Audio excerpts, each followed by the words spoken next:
जय श्री श्याम भक्तों, श्रावण मास का पावन महीना चल रहा है। इस पावन महीने में हम कुछ भी दान पुण्य कथा भजन कीर्तन करते हैं, उसका हमें कोटि कोटि गुना शुभता फल की प्राप्ति होती है। भक्तों, श्रावण मास भगवान शिव को अति प्रिय है। अगर हम एक लोटा जल भी शंकर को चढ़ा देते हैं तो भी हमारी मनोकामना पूर्ण होती है, क्योंकि श्रावण मास में मनोकामना बहुत ही जल्दी पूरी हो जाती है। श्रावण मास में जितने भी शुभ कर्म किए कर ले, वो हमारे जीवन से कष्टों की निवृत्ति करता है। जो भी शुभ कार्य कर ले, मनोवांछित फल की तो बहुत जल्दी शीघ्र अतिशीघ्र पूरी होती है, जो भी मनोवांछित अपनी कामना होती है। इसीलिए श्रावण मास की महिमा का वर्णन किया गया है। श्रावण मास में भगवान भोले बाबा भोले होते हैं, तुरंत ही मनोकामना को पूरा कर देते हैं। आज हम नर और नारायण बद्रीनाथ की कथा का स्मरण सुनेंगे। इस नर और नारायण की कथा को आप अपनों के साथ जरूर शेयर कीजिएगा, ताकि आपको भी कथा सुनाने का फल मिल सके। पौराणिक कथा है, पुराणों की कथा है। नीचे हर हर महादेव लिखना बिल्कुल नहीं भूलिएगा। बोलिए शंकर भगवान की जय। भक्तों, बद्रीनाथ मंदिर का इतिहास बड़ा ही रोचक है, जिसकी जानकारी काफी सारे वेदों और पुराणों में दी गई है। बद्रीनाथ मंदिर इस धर्म के लोगों को विश्व के विभिन्न कोनों से आकर्षित करता है। यह भारत के उत्तरांचल राज्यों में अलकनंदा नदी के बाएं तट पर नर और नारायण नामक दो पर्वत श्रेणियों के बीच स्थित है। गंगा नदी की मुख्य धारा के किनारे बसा यह तीर्थ स्थल हिमालय के समुद्र तल से 3050 मीटर की ऊंचाई पर स्थित। बद्रीनाथ मंदिर की उत्पत्ति के विषय में अनेक प्रकार के मत है।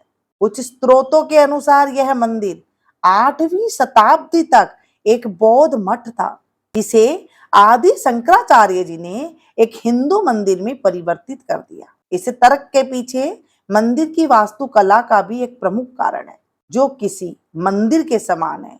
इसका चमकीला तथा चित्रित मुख भाग भी किसी बौद्ध मंदिर के समान ही प्रतीत होता है। अन्य स्रोत बताते हैं इस मंदिर को 9वीं शताब्दी में आदि शंकराचार्य द्वारा एक तीर्थ स्थल के रूप में स्थापित किया गया था। एक अन्य मान्यता यह भी है कि शंकराचार्य 6 वर्षों तक इसी स्थान पर रहे थे। इस स्थान में अपने निवास के दौरान वह 6 महीने के लिए बद्रीनाथ में और फिर शेष वर्ष केदारनाथ में रहते थे। हिंदू अनुयायियों का कहना है कि बद्रीनाथ की मूर्ति देवताओं ने स्थापित की थी, जहां बौद्धों का पराभव हुआ था, तो उन्होंने इसे अलकनंदा में फेंक दिया। शंकराचार्य ने ही अलकनंदा नदी में से बद्रीनाथ की इस मूर्ति की खोज की और इसे तप्त कुंड नामक गर्म चश्मे के पास स्थित एक गुफा में स्थापित किया। तदनंतर मूर्ति पुनः स्थानांतरित हो गई और तीसरी बार तप्त कुंड से निकाल कर रामानुजाचार्य ने इसकी स्थापना की। नर तथा नारायण माना जाता है कि इन दोनों ने बद्रीनाथ मंदिर में कई वर्षों तक तपस्या की थी। हिंदुओं के 4 तीर्थ स्थल के नाम है, वो इस प्रकार है: बद्रीनाथ, द्वारिका, जगन्नाथ और रामेश्वरम। ये 4 धाम प्रमुख है। लेकिन जब व्यक्ति बद्रीनाथ दर्शन करने जाता है तो उसे गंगोत्री, यमुनोत्री और केदारनाथ के दर्शन भी करना चाहिए। इन चारों को मिलाकर छोटा 4 धाम कहा गया है। केदारनाथ को जहां भगवान शंकर का आराम करने का स्थान माना गया है, वहीं बद्रीनाथ को सृष्टि का 8वां बैकुंठ कहा गया है, जहां भगवान विष्णु 6 माह निद्रा में रहते हैं और 6 माह जागते हैं। यहाँ बद्रीनाथ की मूर्ति सालग्राम शिला से बनी हुई है। चतुर्भुज ध्यान मुद्रा। यहाँ नर नारायण विग्रह की पूजा होती है और अखंड दीप जलता है, जो कि अचल ज्ञान ज्योति का प्रतीक है। भक्तों, बद्रीनाथ का नाम इसलिए बद्रीनाथ है क्योंकि यहाँ प्रचुर मात्रा में पाई जाने वाली जंगली बेरी को बद्री कहते हैं। इसी कारण इस धाम का नाम बद्री पड़ा। यहाँ भगवान विष्णु का विशाल मंदिर है और यह संपूर्ण क्षेत्र प्रकृति की गोद में स्थित है। केदार घाटी में दो पहाड़ है, नर और नारायण पर्वत। विष्णु के 24 अवतारों में से एक नर और नारायण ऋषि की यह तपोभूमि है। उनके तप से प्रसन्न होकर केदारनाथ में शिव प्रकट हुए थे। दूसरी ओर बद्रीनाथ धाम है, जहां भगवान विष्णु आश्रम करते हैं। कहते हैं कि सतयुग में बद्रीनाथ धाम की स्थापना नारायण ने की थी। भगवान केदारेश्वर ज्योतिर्लिंग के दर्शन के बाद बद्री क्षेत्र से भगवान नर नारायण का दर्शन करने से मनुष्य के सारे पाप नष्ट हो जाते हैं और उसे जीवन मुक्ति की प्राप्ति भी हो जाती है। इसी आशय को शिव पुराण के कोटि रुद्र संहिता में भी व्यक्त किया गया है। पुराणों के अनुसार भूकंप, जल प्रलय और सूखे के बाद गंगा लुप्त हो जाएगी और इसी गंगा की कथा के साथ जुड़ी है बद्रीनाथ और केदारनाथ तीर्थ स्थल की रोचक कथा। विश्व में नहीं होंगे बद्रीनाथ के दर्शन, क्योंकि माना जाता है कि जिस दिन नर और नारायण पर्वत आपस में मिल जाएंगे, बद्रीनाथ का मार्ग पूरी तरह बंद हो जाएगा। भगत बद्रीनाथ के दर्शन नहीं कर पाएंगे। पुराणों के अनुसार आने वाले कुछ वर्षों में वर्तमान बद्रीनाथ धाम और केदारेश्वर धाम लुप्त हो जाएंगे और वर्षों बाद भविष्य बद्री नामक एक नए तीर्थ का उद्गम होगा। यह भी मान्यता है कि जोशी मठ में स्थित नृसिंह भगवान की मूर्ति का एक हाथ साल दर साल पतला होता जा रहा है। जिस दिन यह हाथ लुप्त होता जाएगा, उस दिन बद्री और केदारनाथ तीर्थ स्थल भी लुप्त होना प्रारंभ हो जाएंगे। मंदिर में बद्रीनाथ की दाहिनी और कुबेर की मूर्ति भी है। उनके सामने उद्धवजी है तथा उत्सव मूर्ति है। तो सब मूर्ति शीतकाल में बर्फ जमने पर जोशी मठ में ले जाई जाती है। उद्धव जी के पास ही चरण पादुका है, बाई और नर नारायण की मूर्ति है। उनके समीप ही श्रीदेवी और भूदेवी है।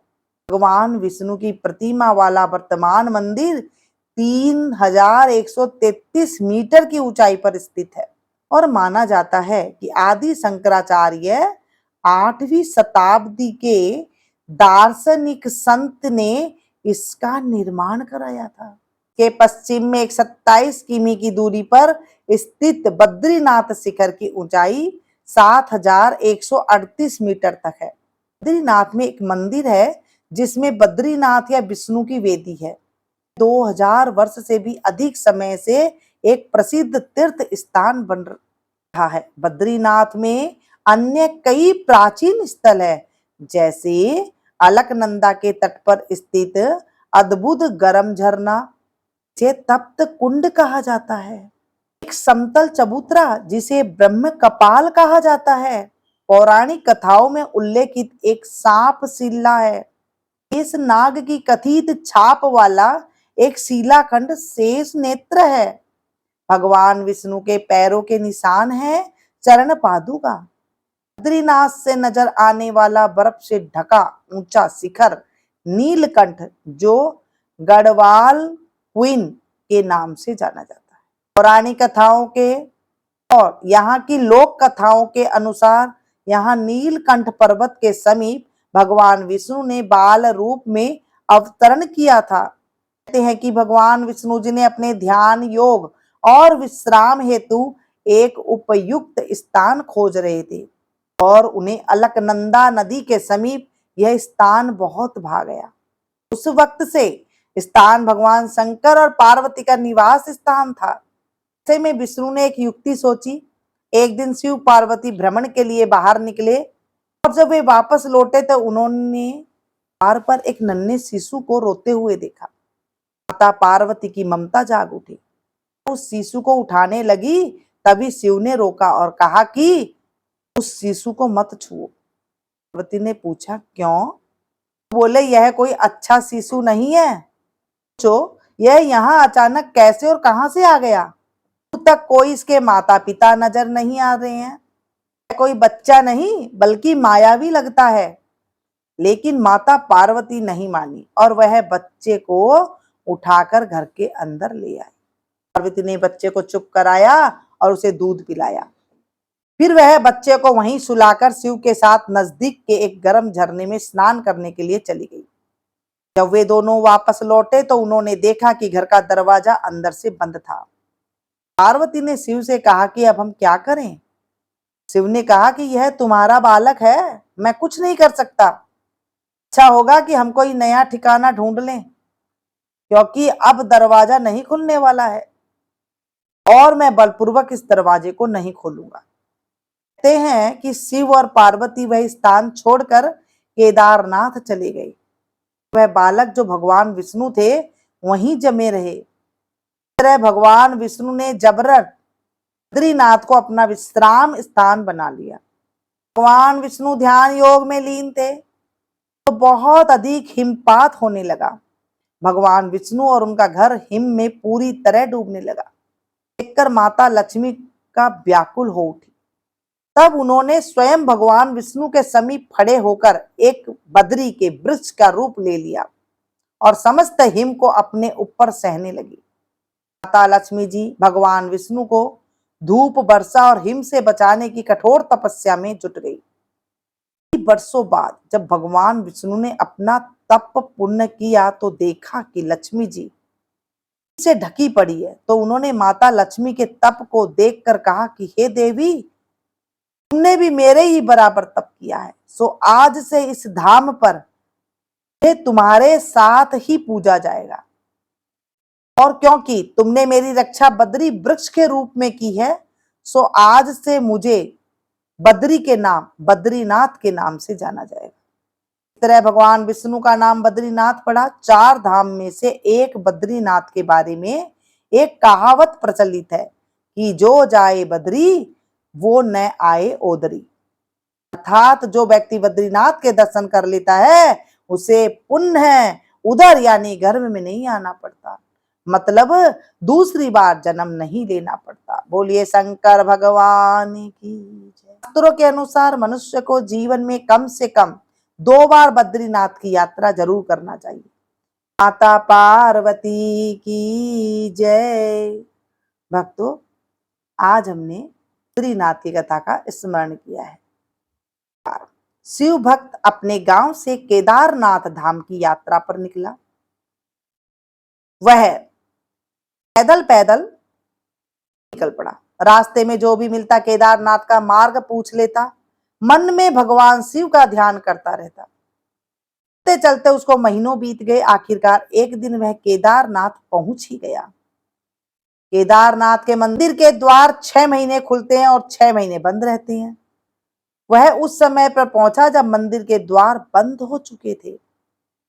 पंडित जी को उसने बताया कि बहुत दूर से महीनों की यात्रा करके आया है। पंडित जी से प्रार्थना की, कृपा करके दरवाजा खोलकर प्रभु के दर्शन करवा दीजिए। लेकिन वहां का तो नियम है, एक बार बंद तो बंद।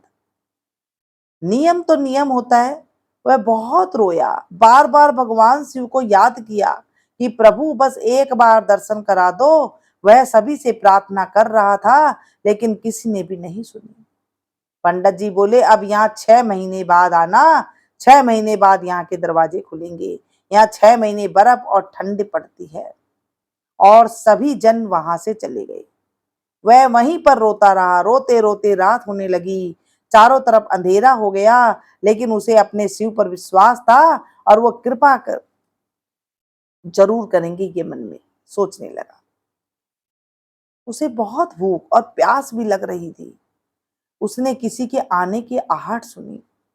देखा एक सन्यासी बाबा उसकी ओर आ रहा है। वह सन्यासी बाबा उसके पास आया और पास में बैठ गया। पूछा, बेटा कहाँ से आए हो? उसने सारा हाल सुना दिया और बोला, मेरा यहाँ पर आना व्यर्थ हो गया बाबा जी। बाबा जी ने उसे समझाया और खाने को भी दिया और फिर बहुत देर तक बाबा उससे बातें करते रहे। बाबा जी को उस पर दया आ गई। वह बोले, बेटा मुझे लगता है कि सुबह मंदिर जरूर खुलेगा, तुम दर्शन जरूर करोगे। बातों बातों में इस भक्त को न जाने कब नींद आ गई। सूर्य के मध्यम प्रकाश के साथ भगत की आंख खुली। उसने इधर उधर बाबा को देखा किंतु वह कहीं नहीं दिखा। इससे पहले कि वह कुछ समझ पाता, उसने देखा कि पंडित जी अपनी पूरी मंडली के साथ इधर ही आ रही हैं।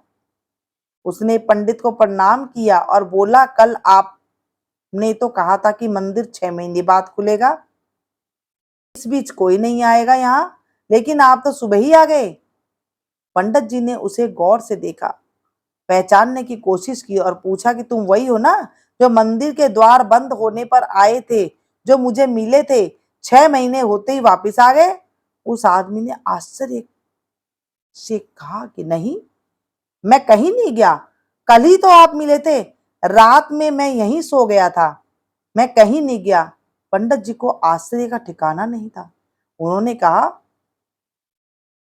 लेकिन मैं तो 6 महीने के पहले मंदिर बंद करके गया था और आज 6 महीने बाद आया हूं, तुम 6 महीने तक यहां पर जिंदा कैसे रह सकते हो? पंडित जी और सारी मंडली हैरान थी। इतनी सर्दी में एक अकेला व्यक्ति कैसे 6 महीने तक जिंदा रह सकता है?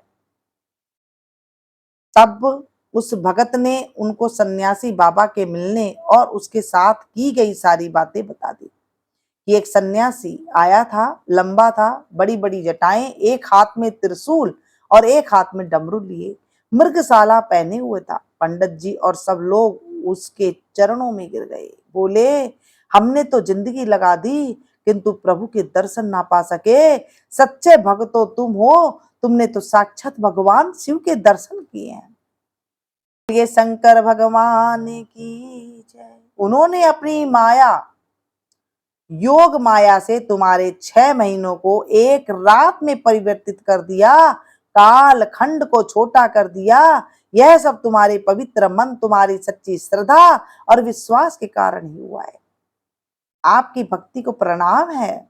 मित्रों, सच्चे भाव से भगवान की शरण में जाता है, उसकी भगवान सारी मनोकामनाएं पूर्ण करते हैं। शंकर भगवान की जय।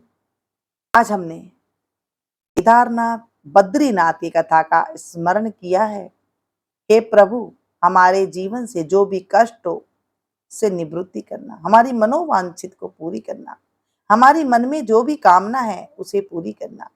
हे मेरे प्रभु, हे मेरे महादेव, जीवन में कोई भी मनोकामना है इस श्रावण मास में उसी पूरी कर देना। आज हमने इस कथा को सुना है। इस कथा में तनिक मात्र भी कोई गलती हो तो उसे अबोध बच्चा समझ के हमें माफ करना, अधूरी हो तो उसे पूरी करना, पूरी हो तो उसे स्वीकार करना। हे मेरे प्रभु, जो इस कथा को सुने, सुनाए, हुंकारा भरे, उनके जीवन से भी कष्टों की निवृत्ति करना। शंकर भगवान की जय।